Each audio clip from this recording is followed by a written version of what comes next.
Hello guys, welcome to my channel. ఈరోజు అయితే నేను మీకు మా ఫామ్ హౌస్లో మేము చేసిన హార్వెస్టింగ్ అండి, చిక్కుడుకాయల హార్వెస్టింగ్ అయితే ఈరోజు నేను మీకు చూపించబోతున్నాను. ఇది వచ్చేసి నార్త్ ఇండియన్ చిక్కుడుకాయలు అనమాట. మేము 2 గింజలు వేసామంతే, దాంట్లో ఒకటి ఫెయిల్యూర్ అయింది, ఇంకొకటి అయితే చక్కగా వచ్చింది. సో వచ్చిన చెట్టు చాలా పెద్దది అవడంతో పాటు కావాల్సినన్ని కాయలు కూడా ఇచ్చింది. ఇన్ని కాయలు వదులుతుందని నేనైతే ఎక్స్పెక్ట్ చేయలేదు. And we are really happy.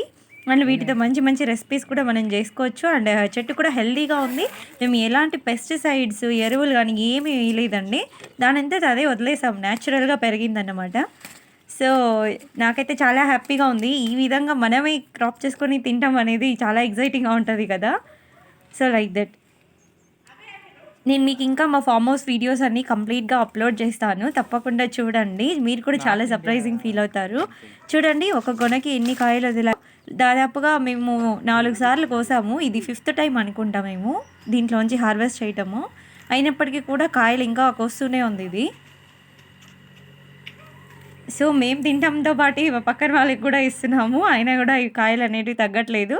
So as usual మాకు మంచిగా ఫ్రెష్గా చిక్కుడుకాయలు అయితే దొరికేసాయి, కూరకి కావాల్సినంత.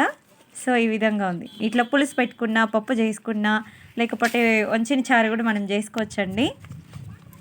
మంచి టేస్టీ అండ్ హెల్దీగా ఉంటాయి.